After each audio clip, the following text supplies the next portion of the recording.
It's 4 a.m.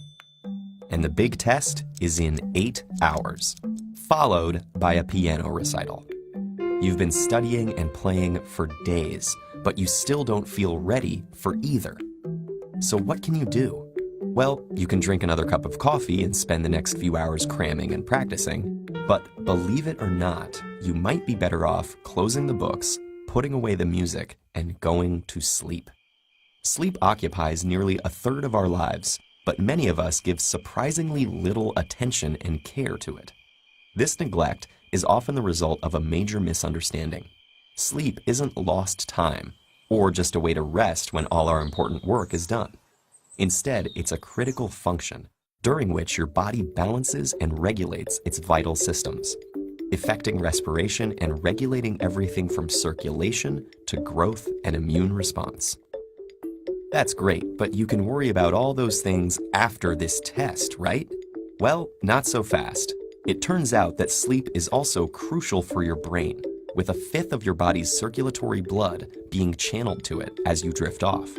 And what goes on in your brain while you sleep is an intensely active period of restructuring that's crucial for how our memory works. At first glance, our ability to remember things doesn't seem very impressive at all. 19th century psychologist Hermann Ebbinghaus demonstrated that we normally forget 40% of new material within the first 20 minutes, a phenomenon known as the forgetting curve.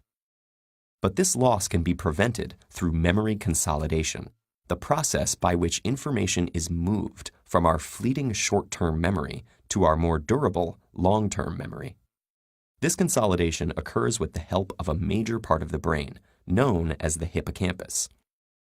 Its role in long-term memory formation was demonstrated in the 1950s by Brenda Milner in her research with a patient known as HM.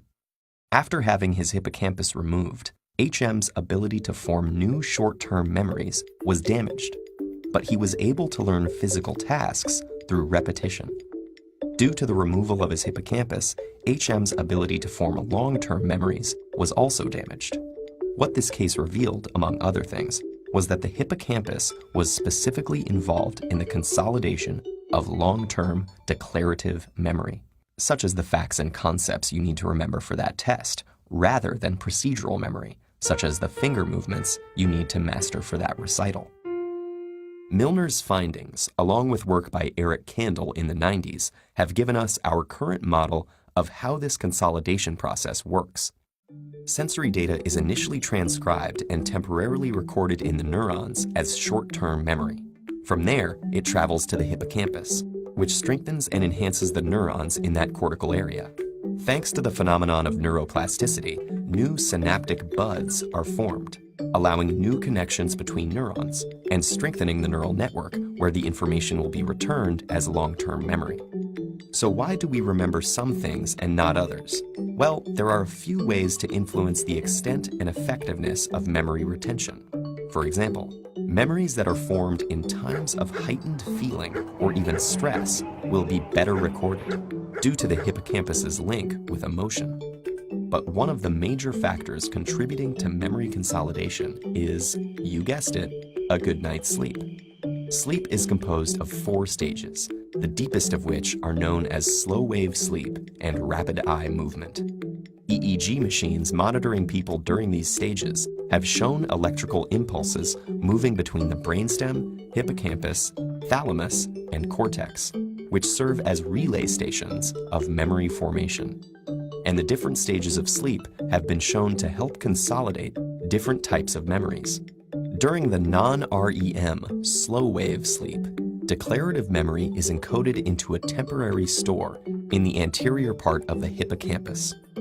Through a continuing dialogue between the cortex and hippocampus, it is then repeatedly reactivated, driving its gradual redistribution to long-term storage in the cortex. REM sleep, on the other hand, with its similarity to waking brain activity, is associated with the consolidation of procedural memory. So based on the studies, going to sleep 3 hours after memorizing your formulas and 1 hour after practicing your scales would be the most ideal. So hopefully you can see now that skimping on sleep not only harms your long-term health, but actually makes it less likely that you'll retain all that knowledge and practice from the previous night. All of which just goes to affirm the wisdom of the phrase, sleep on it. When you think about all the internal restructuring and forming of new connections that occurs while you slumber, you could even say that proper sleep will have you waking up every morning with a new and improved brain, ready to face the challenges ahead.